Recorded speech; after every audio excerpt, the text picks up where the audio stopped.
फिर आज के टाइम पे बच्चों में इंटरेस्ट नहीं आता है बीडीएस को लेकर, ऐसा क्यों? शॉर्टकट सोचते हैं अरे एमबीबीएस नहीं मिला चलो कर लेते हैं। तो उनको लगता है कि डेंटल किया तो बहुत कम कमाएंगे। क्या आज हर के टाइम- आदमी एमबीबीएस करके इतना बड़ा नर्सिंग होम खोल के बैठ सकता है कि एक डिग्री बन रही है, ले लेते हैं, आगे देखेंगे क्या करें। पेशेंट तभी आता था जब उसको दर्द हुआ आज चले जाए। अच्छा, दांत निकालने में ज्यादा आसान है, दर्द खत्म। देखिए, कोई भी भारतवर्ष की जनता बिना दांतों के तो पैदा होने वाली नहीं है आगे। हेलो स्टूडेंट एंड पेरेंट्स, तो आज का जो पॉडकास्ट है डेंटिस्ट्री को लेकर है।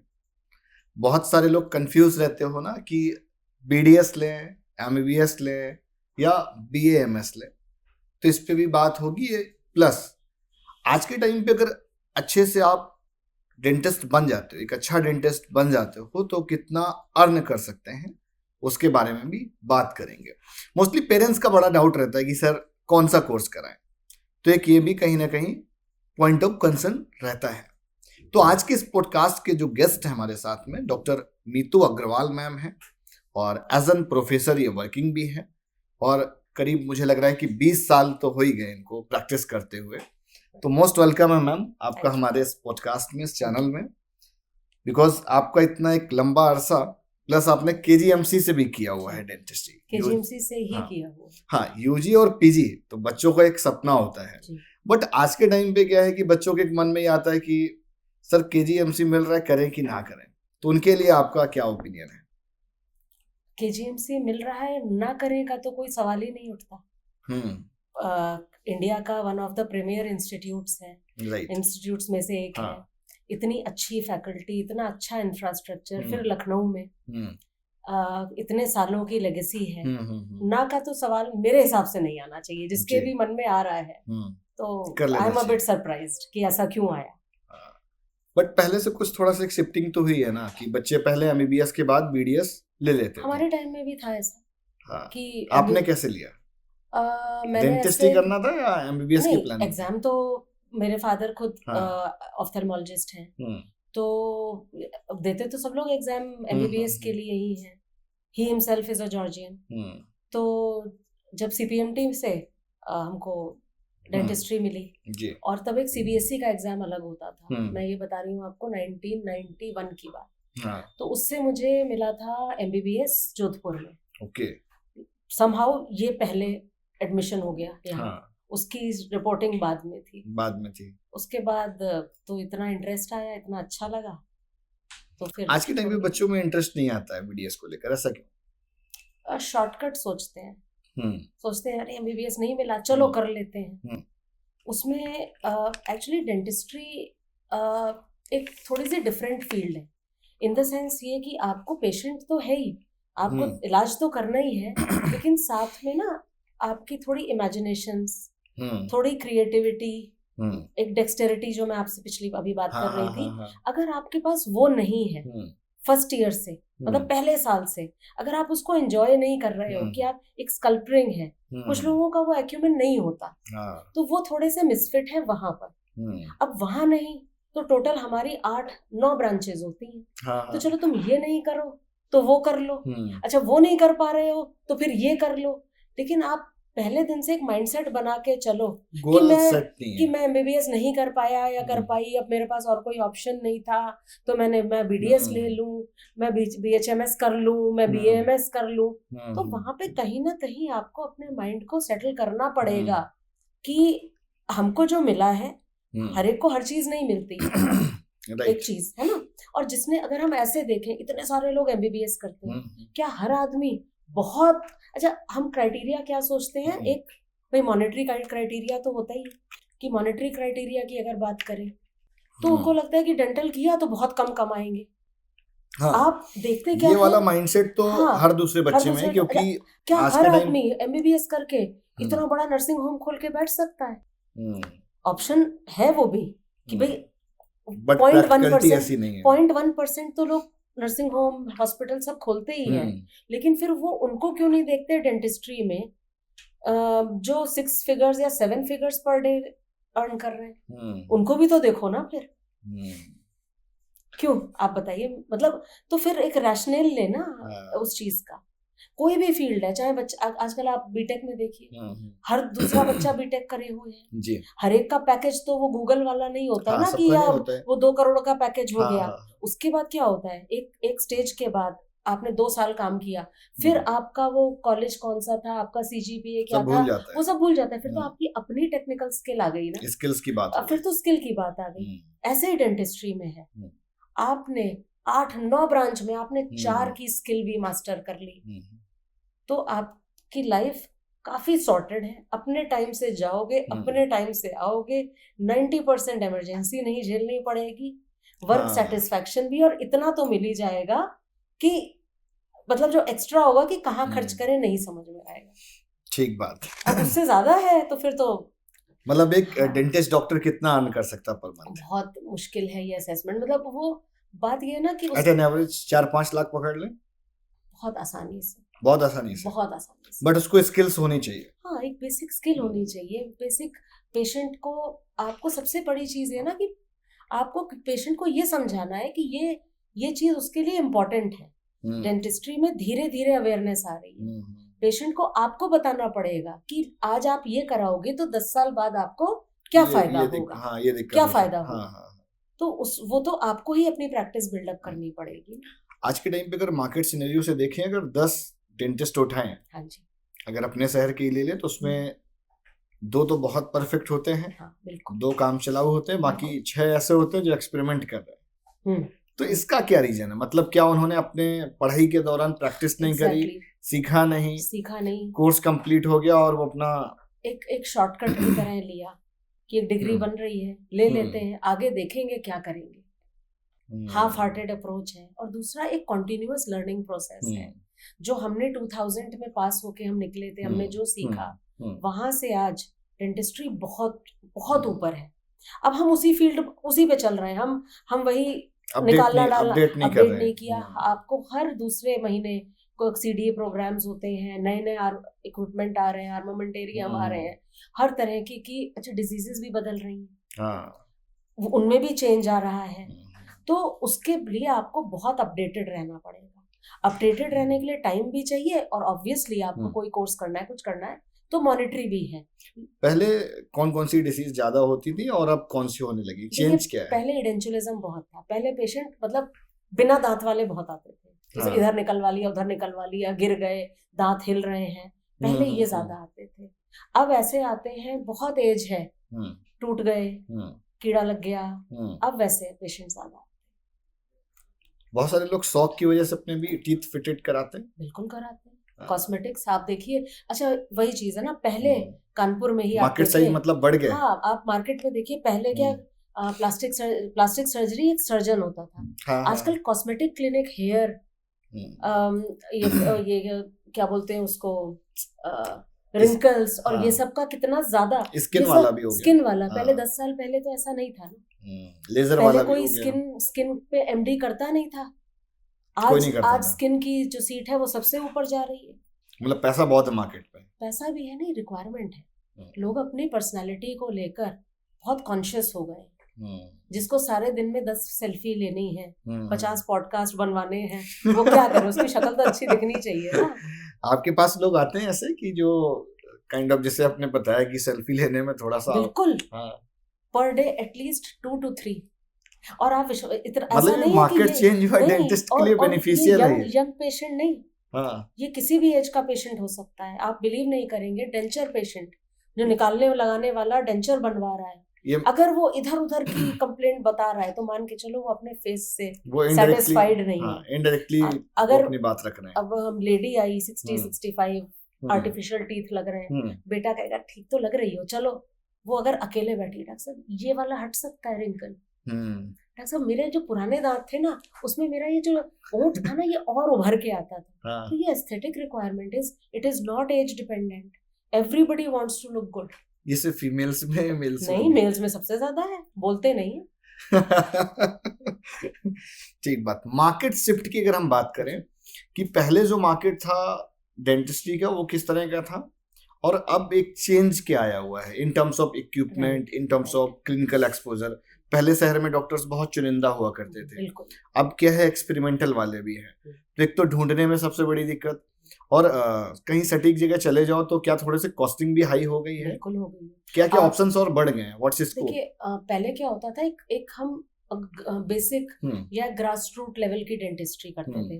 पेशेंट तभी आता था जब उसको दर्द होता था, दर्द हुआ आज चले जाएं, अच्छा दांत निकालने में ज्यादा आसान है, दर्द खत्म, रूट कनाल कराएंगे, बचाएंगे, खर्चा आएगा, 5-6 साल बाद फिर दिक्कत होगी। कि कोई भी चीज है उसकी एक लाइफ होती है। कोई भी चीज जो भगवान ने आपको दिया लाइफ लॉन्ग चलाने के लिए, वो तो चला नहीं पाए। तो वो डेंटिस्ट से ही ये उम्मीद करना कि जो आज मैंने कैप लगा लिया अब ये जीवन भर चलेगा, तो भगवान से ऊपर तो नहीं हो गए हम लोग, चाहे जितना अच्छा काम कर रहे। एक अगर कैप की बात करें, जो रूट कनाल करके उसने लगा दिया फॉर एग्जांपल, फिट कर दिया, कितना समय, मतलब कितने अगर टाइम सब तक चल कुछ सकता ठीक है और पेशेंट एक रेगुलर रिकॉल पे आ रहा है तो 10 साल तो चल जाता है। क्या कॉस्टिंग आती होगी? बड़ा सब्जेक्टिव है। हाँ, नहीं मतलब एक तो बहुत मिनिमम वाला हो गया, एक एवरेज कॉस्टिंग आती होगी, या एक रेंज बता दीजिए। रेंज तो आप देखिए 500 रुपए से शुरू होता है। हाँ। और मैं बनने की कॉस्ट बता रही हूँ, डेंटिस्ट के लगाने की कॉस्ट अलग हो गई, जो हमको मार्केट से प्रोक्योर मतलब हो रहा है, टूल का पार्ट है। यस। तो वो आप समझिए अगर एक अच्छा मटेरियल यूज हो रहा है, मैं समझ गया, मटेरियल की कॉस्टिंग अलग है और प्लस लगाने का पैसा अलग है, कॉस्ट अलग है। तो जो हमको कॉस्ट पड़ रही है वो 500 से शुरू हो रही है और 10, 12, 15 कुछ भी हो सकती है। लोग जैसे लोग बाहर रहते हैं, इंडिया से बाहर रह रहे हैं, तो जब वो कभी इधर टूरिज्म में आते हैं तो वो अपना सारा टीथ का ट्रीटमेंट यही इंडिया में ही कराते हैं। क्या ये बात सच है या मिथ है? सारा तो नहीं, हाँ, लेकिन काफी काम करवाते हैं। Reason being kind of trend है। ट्रेंड भी नहीं है, कॉस्टिंग का बहुत फर्क है। कॉस्टिंग का फर्क इसलिए है क्योंकि हम लोग वही मटेरियल यूज कर रहे हैं, जैसे 3M GC 3M। कोरोना में आपने देखा मास्क 3M कितना चला। आज से नहीं, हम लोग 20 साल से वही मटेरियल यूज कर रहे हैं, उन्हीं का जो फिलिंग मटेरियल्स हैं उन्हीं के सीमेंट से यूज कर रहे हैं। और जो इम्प्लांट्स में जैसे आप देखें जो कंपनीज हैं वो सारी बाहर की कंपनीज हैं, इंडिजिनस कंपनीज भी हैं, वो हम यूज कर रहे हैं, उसकी वर्ल्ड वाइड वारंटी मिलती है। तो लेकिन वहां की कॉस्टिंग यहाँ की कॉस्टिंग से 10 टाइम्स।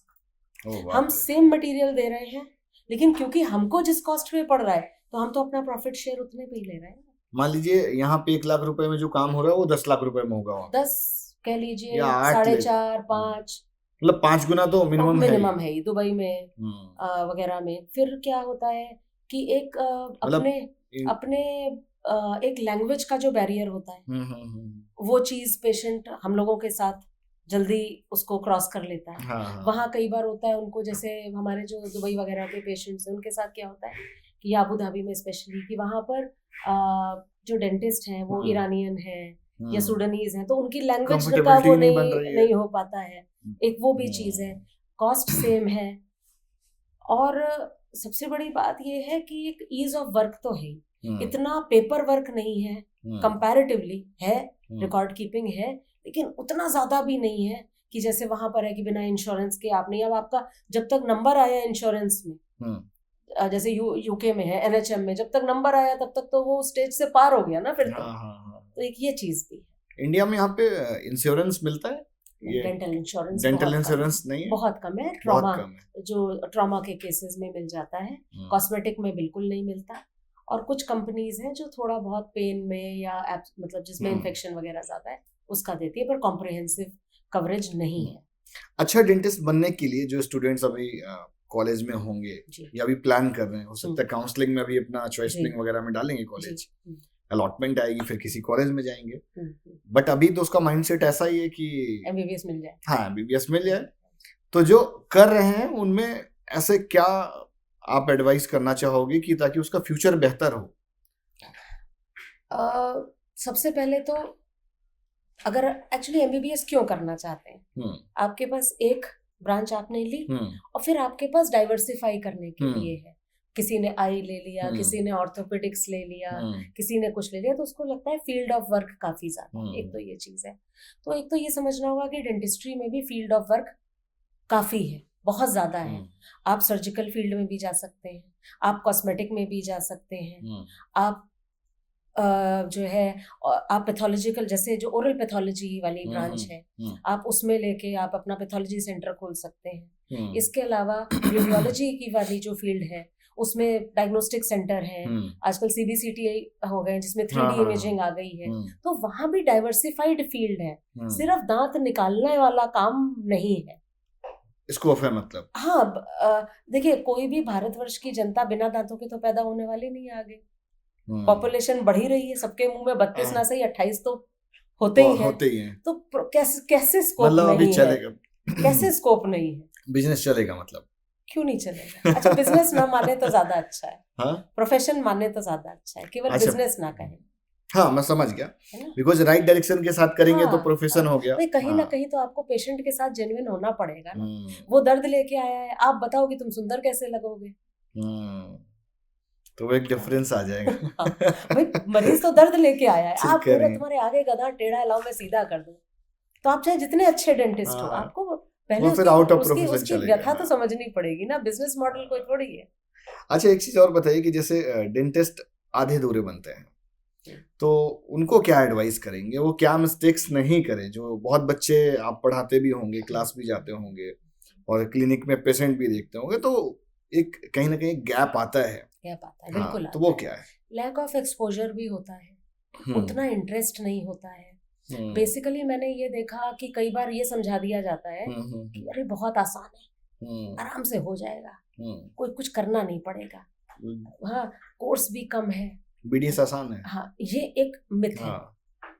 जो जिसने उसको, आपको सब्जेक्ट तो वही पढ़ने हैं शुरुआत के 3 इयर्स में, जो आप MBBS में पढ़ते हो, वो तो आपको पढ़ने ही पढ़ने हैं, साथ में आपको डेंटिस्ट्री भी पढ़नी है, तो बच्चा थोड़ा ओवरवेल्म्ड हो जाता है इनिशियल स्टेजेस में, किलो एनाटॉमी, बायोकेमिस्ट्री, फिजियोलॉजी तो पढ़ ही रहा हूँ, ये पता नहीं dental anatomy, histology, dental material भी ले आए, तो वो क्या होता है, वो तो सोच के आया था कि ये थोड़ा आसान कोर्स है, अब ऐसा तो है नहीं, ऊपर से सारे दिन बैठ के वैक्स की कार्विंग करनी पड़ रही है, कभी गर्म पानी कभी ठंडा पानी, तो उसको लगता है कि मैं तो डॉक्टर बनने आया था, ये क्या करवा, ये मेरे से क्या करवाया जा रहा है।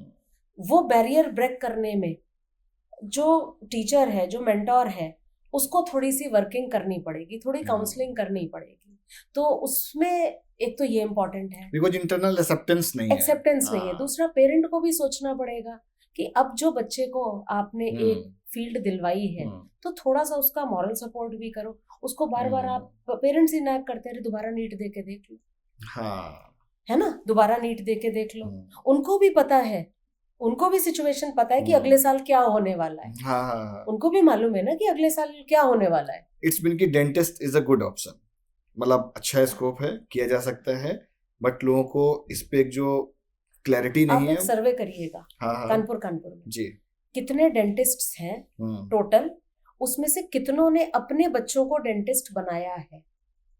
आप करा रहे हैं ना अपने बच्चे को? मेरा बच्चा करना चाह रहा था, उसका ये कहना था कि मेरी फर्स्ट रैंक भी आएगी तब भी डेंटल ही करूंगा। उसका रैंक भी अच्छा था, उसके बाद भी आपने शिफ्ट कराया उसमें? नहीं, शिफ्ट वाली बात ही नहीं थी, दोनों ऑप्शंस अवेलेबल थे, वो कोई शिफ्ट नहीं था, वो बाय चॉइस किया उसने, वो बाय चॉइस था। Okay, I can give you 100 examples. I don't want to take names, but जितने हमारे prominent dentist हैं कानपुर में, आप देख लीजिए, सबका बच्चा एक या कई बार दोनों या everybody has gone into the same field. अगर थोड़ा सा प्रीवियस ट्रेंड में देखें तो बहुत लोग सिल्वर का दांत लगवा लेते थे, गोल्ड का लगवा लेते थे, तो ये अभी सक्सेसफुल है या नहीं? आज भी सक्सेसफुल है। पहले और मटेरियल नहीं थे, पहले एक रिलीजियस सैंक्टिटी मानी जाती थी अगर हम गोल्ड का दांत लगवाते थे। गोल्ड कंपैरेटिवली वर्किंग में भी इजी होता है, एज अ डेंटिस्ट मैं आपको बताऊं, गोल्ड की उतनी कॉस्ट भी नहीं थी, थोड़ा सा ऑफ वर्किंग इन सेंस की लंबे समय तक रहता है, उसकी कास्टिंग जल्दी हो जाती है। ओके, अगर हम प्रॉपर्टीज देखें, मेलिएबल है, जियोडक्टाइल है, पैसिव होता है, जंग नहीं खाता ना। हाँ। लेकिन अब क्या हुआ, कॉस्टिंग बहुत बढ़ गई, तो अब इसलिए ऑब्सोलीट हुआ। दूसरा क्या हुआ, वेस्टेज बहुत होती है जब हम गोल्ड की कास्टिंग करते हैं, है ना। तीसरा क्या हुआ, अब डेंटिस्ट्री या कोई भी फील्ड वो एस्थेटिक्स इन सब पे शिफ्ट हो गई है। पहले लोग गोल्ड का कैप लगवा के फ्लॉन्ट करते थे, आजकल सब लोगों को टूथ कलर्ड चाहिए, डेंटल ज्वेलरी चाहिए, तो वहां पर वो थोड़ा सा एक मिसफिट हुआ है। जो सिल्वर पैलेडियम यूज होता था वो तो अब काफी कम हो गया है, उसकी जगह और बहुत सारे अलॉयज आ गए हैं। आजकल एक्चुअली MRI सेफ का एक ट्रेंड आ गया है। रीजन ये है क्योंकि पहले ये डायग्नोस्टिक टूल था नहीं। पोस्ट कोविड आपने देखा होगा हर चीज में तो सिर दर्द हुआ MRI, गले में गर्दन में दर्द हुआ MRI, तो फिर MRI सेफ ऑप्शन हमको देना पड़ता है पेशेंट को। ओके, एक और इम्पोर्टेंट चीज कि जैसे AI का जमाना चल रहा है, तो डेंटिस्ट्री में AI का क्या रोल है? डेंटिस्ट्री में AI का जो रोल है वो सबसे पहले तो ये है स्माइल डिजाइनिंग में।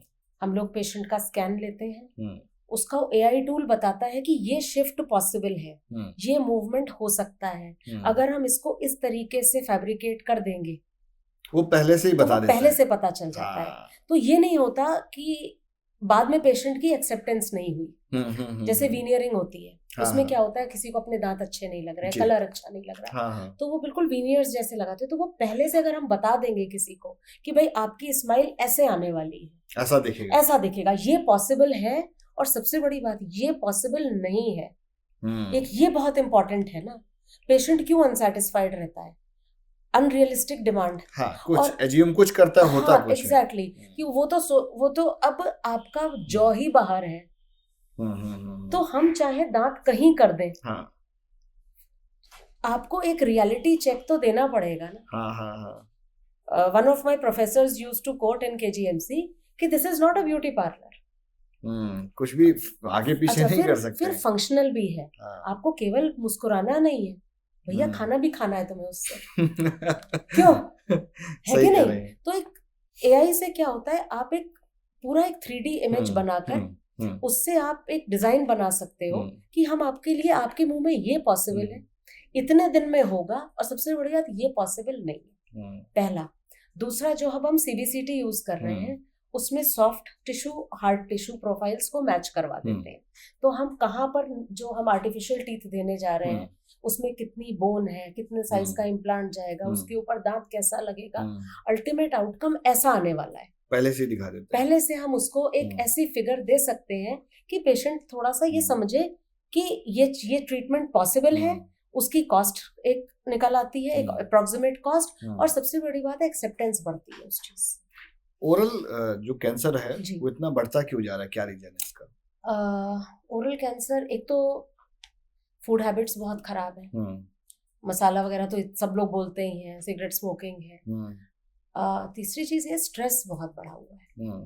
स्ट्रेस की वजह से क्या होता है, एक जो क्रॉनिक इरिटेशंस हैं, और हमारे फूड में, खाने में इतने ज्यादा एडिटिव्स हो गए हैं, वो कहाँ प्ले कर रहे हैं वो बहुत मुश्किल है उसको असेस करना। लेकिन एक क्रॉनिक इरिटेशन वाला पार्ट तो देखिए है, चाहे वो किसी तरह से भी हो, चाहे आपका गाल कट रहा हो, चाहे आप सिगरेट स्मोक कर रहे हो, चाहे मसाला खा रहे हो, चाहे वो खैनी दबी हुई हो मुंह में, वो पूरे दिन लगी हुई है, तो ये सारे हैं, ये प्रिकर्सर्स। टूथसी और इनविसालाइन में क्या डिफरेंस क्या है? देखिए, टूथसी एक इस तरह की कंपनी हो गई कि सपोज आपने एक कैबिनेट खरीदना है, आपको एक अलमारी की जरूरत है, आप गए उनके जो सेंटर्स हैं, आपने एक स्कैन करवा लिया, आपके घर में डब्बा आ गया। ऐसे ही आपने देखा, अच्छा ये 4 फीट का है, 2 फीट का है, आपने ऑर्डर किया, आ गया।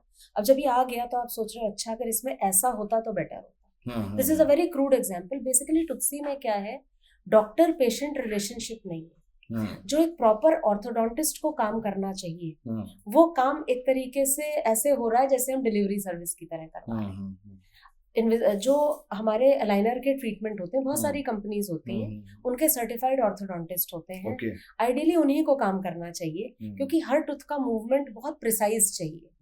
रिजल्ट भी मिल रहा है, क्योंकि it is case to case dependent. मैं ये नहीं कह रही कि ट्रीटमेंट मोडालिटी गलत है, लेकिन प्रॉब्लम ये है कि वहाँ डेंटिस्ट और पेशेंट का जो एक इंटरेक्शन होता है वो लिमिटेड है। तो कुछ केसेस में प्रॉब्लम आती है कि आपको या तो डिजायर्ड रिजल्ट नहीं मिलता, या जब आपस में गैप होता है तो you might have a problem outcome में, या आगे जाके रिलैप्स में, इन सब। ओके, बहुत लोग BMS वर्सेस BDS इस पे कंफ्यूज रहते हैं, तो इस पे आपका कमेंट क्या है? चॉइस होनी चाहिए अपनी अपनी, जो भी करना है। हाँ, जो भी करना है, क्योंकि अगर मॉनिटरी आउटलुक से देखें, जो आजकल पेरेंट्स और बच्चे के लिए सबसे प्राइमरी रहता है ना, तो मुझे लगता है dentistry is far far ahead आज की डेट में। मुझे ऐसा लगता है कि बीएमएस लोग इसलिए या तो ज्यादा करना चाह रहे हैं कि जॉब अपॉर्चुनिटीज बेटर हैं स्पेशली गवर्नमेंट सेक्टर में, या वो इसलिए करना चाह रहे हैं कि अच्छा ये कर लें फिर अपना नर्सिंग होम तो खोल ही लेंगे, इधर उधर से कंसल्टेंट्स बुला के काम हो जाएगा। तो it is the own way of working. मुझे नहीं लगता कि मतलब मैं अपनी बात करूं तो अगर आज मेरे पास चॉइस हो तो मैं फिर भी बीडीएस करूंगी। अब तो शायद मैं एमबीबीएस ऑप्ट भी नहीं करूंगी। नाउ 25 डाउन द लेन, मतलब 91 से मैं डेंटिस्ट्री की फील्ड में हूँ। तो जैसे आपने जॉब्स की बात की, तो डेंटिस्ट में आते हैं जॉब आते हैं, गवर्नमेंट जॉब आते हैं, गवर्नमेंट जॉब आते हैं, सीएचसी लेवल पर भी आते हैं। आजकल तो इतने मेडिकल कॉलेज खुल रहे हैं, सब में डेंटल डिपार्टमेंट बनता है। हाँ, सब में रिक्वायरमेंट, मतलब टीथ का काम है तो वो डेंटिस्ट ही करेगा। बिल्कुल, आप जीएसवीएम में देखिए डेंटिस्ट्री का पूरा डिपार्टमेंट। और अगर थोड़ा सा प्राइवेट सेक्टर में, जैसे क्लिनिक की हम लोग बात कर रहे हैं काफी समय से, बिकॉज जितनी बात कर रहे हैं सारी क्लिनिकल हो रही है, तो एक क्लिनिक को एस्टैब्लिश करने के लिए कितना पैसा खर्च करना पड़ेगा? डेंटिस्ट्री का एक थोड़ा सा ड्रॉबैक अगर ये कह लें तो वो ये है कि आपको एक स्पेस की रिक्वायरमेंट होती है। जैसे एक मेडिकल कंसल्टेंट है, वो कहीं भी जाके मतलब उसको अगर अपना टाई अप कर लेता है तो उसको एक चेम्बर चाहिए, ओटी सेटअप तो कॉमन हो जाता है। डेंटिस्ट्री में क्या है, हम जो भी जगह लेते हैं वो मतलब अगर क्रूड वर्ड्स में गए तो हम उसे घेर लेते हैं, क्योंकि हमें एक डेंटल चेयर चाहिए, एक एक्सरे मशीन चाहिए, और भी बहुत सारी चीजें, अनएंडिंग है वो तो वो एक स्पेस का अगर हम कह लें, अगर आपके पास एक स्पेस है, उसके बाद आजकल मिनिमम 2.5 लाख में आपके पास एक डिसेंट सेटअप हो जाएगा स्टार्टिंग के लिए। मतलब बीडीएस के बाद हायर स्टडीज में क्या क्या ऑप्शंस हैं? आप एमडीएस का तो पहला ऑप्शन है, कर ही सकते हैं। अगर डेंटिस्ट्री की फील्ड में रहना है तो यही ऑप्शन है।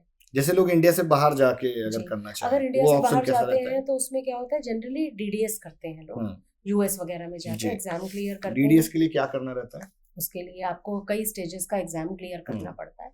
It is a difficult process.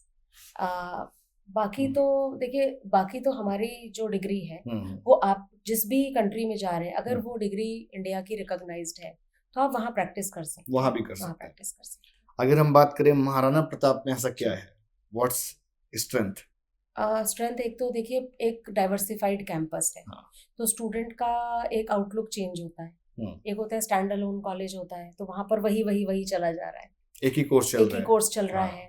यहाँ पर थोड़ा सा एक पर्सनालिटी डेवलपमेंट के चांसेस बेटर है, क्योंकि आप डिफरेंट फील्ड के लोगों से बात कर रहे हो। दूसरा, हमारे बीडीएस जो है वो हमारे कॉलेज में अभी हम उसे ही स्पेशलिटी की तरह ट्रीट कर रहे हैं। तो जितने भी पेशेंट आते हैं उसमें ये नहीं है कि ये स्पेशलिस्ट करेगा, बच्चे को स्कोप ऑफ वर्क ज्यादा है, क्योंकि सारा काम उसी को करना है ना। तीसरी चीज ये हो गई कि एक ग्रोथ फेज में अगर हम देखें तो हम एआई मॉडल्स वगैरह सब अपने कॉलेज में इनकलकेट कर रहे हैं प्रैक्टिस में। तो ये सारे एडवांटेजेस हैं। अभी जैसे काउंसलिंग गोइंग ऑन है, अगर कोई बच्चा राउंड 1 में अलॉटमेंट लेता है, मैंने कोई स्कॉलरशिप भी आपके यहाँ सुनी है, वो क्या स्कॉलरशिप? उसमें अगर बच्चा प्री रजिस्टर करता है फर्स्ट काउंसलिंग में, तो हम 70,000 का डिस्काउंट उसको एज अ स्कॉलरशिप दे रहे हैं पर ईयर। मतलब 4 साल तक डिस्काउंटेड रहेगा। हाँ, डिस्काउंटेड कह लीजिए, स्कॉलरशिप कह लीजिए, क्योंकि फर्स्ट राउंड में जनरली उसी बच्चे को सीट मिलती है जिसकी रैंक थोड़ी बेटर होती है। ओके, तो मतलब अच्छे बच्चे लाने का कॉन्सेप्ट है। ठीक है। अगर एट द एंड हम बात करें कि जो बच्चा डेंटिस्ट करना चाहता है या कर रहा है, तो आपने भी अपने समय पे कुछ ना कुछ अपने एथिक्स, एक क्राइटेरिया, एक गाइडलाइन बनाई होगी, वो क्या है? उसको क्या बेसिक्स बनाना पड़ेगा ताकि वो एक अच्छा डेंटिस्ट बन पाए? सबसे पहले तो no shortcut, patient first, being truthful is very important. बहुत सारी चीजें मार्केट में है। हाँ, कहीं ना कहीं आपको कोई भी बिजनेस मॉडल आप रन करते हो तो कॉस्ट कटिंग सोचते हो, but it should not be at the cost of the patient. You should use the best materials, best study material, अपने आप को अपग्रेड करते रहना पड़ेगा, क्योंकि things are changing very fast. तो सबसे बड़ी बात ये diligence is very important. And then पहला मोटो होता है पेशेंट फर्स्ट। प्रैक्टिस कितनी रिक्वायर्ड होती है? मिनिमम प्रैक्टिस कितने साल की चाहिए होगी एक परफेक्ट डेंटिस्ट बनने के लिए? ऑनगोइंग प्रोसेस है, बिकॉज इनिशियल में तो वो कुछ बिगड़ेंगे, कुछ बनेंगे भी। ऐसा नहीं है। थर्ड ईयर से, कॉलेज लेवल में थर्ड ईयर से आपको पेशेंट करने होते हैं। आपको एक लर्नर बनना होगा। कोई चीज आप सीख रहे हो तो उस पूछने में शर्म नहीं आनी चाहिए। आपके सामने टीचर खड़ा है, आप ये क्यों सोच रहे हैं कि वो बता गई अरे तुम्हें ये भी नहीं आता? नहीं, हम फर्स्ट ईयर से मॉडल्स पे स्टार्ट करते हैं और थर्ड ईयर से हम पेशेंट पे आते हैं। तो third year, final year, intern, 3 साल बहुत अप्रोप्रिएट है, बहुत सफिशिएंट है आपको प्रैक्टिस करने के लिए, और जहाँ आपके पीछे एक मेंटोर खड़ा है, जहाँ पे आपको गाइड करने के लिए खड़ा हुआ है। तो वो 3 साल का टाइम एक बेसिक डेंटिस्ट्री की प्रैक्टिस जो एक बीडीएस को आनी चाहिए वो आ जाती है। मतलब कॉलेज का जो समय है वो बड़ा महत्वपूर्ण है, बड़ा इम्पोर्टेंट है, बहुत जरूरी है वो टाइम। आप जो क्लिनिकल आवर्स अपने दे रहे हैं उसमें कोई शॉर्टकट नहीं होना चाहिए, और उतना सफिशिएंट है। और पहले ऐसा होता ही था कि उसके बाद सीधे लोग प्रैक्टिस खोलते थे। ये तो शॉर्ट कोर्सेज और ये सब तो अब आ गए हैं, है ना। पेरेंट्स के लिए क्या मैसेज है? पेरेंट्स के लिए मैसेज है, थोड़ा सा बच्चे को सपोर्ट करें। स्ट्रेस के फेजेस भी आएंगे, बहुत सारी चीजें ऐसी होंगी जो फर्स्ट वो में नहीं कर पाएगा। आपको वो बोलेगा कि ये बहुत डिफिकल्ट है, मैंने बनाया था, पूरी रात बैठ के बनाया, वो टीचर ने तोड़ दिया, उस पे C ग्रेड दे दिया। ये सारा चीजें होंगी, जब टूटेगा तभी तो बनेगा ना। तो उसमें आपको कोई भी चीज आप करते हो तो आपको प्रैक्टिस की जरूरत होती है। अगर पहले दिन रोटी भी बनाओगे तो हमेशा गोल नहीं बनेगी। तो उसमें बच्चे को एक तो अनड्यू डिफेंड भी नहीं करना चाहिए, और उसको कहीं ना कहीं एक मॉरल सपोर्ट तो देना पड़ेगा।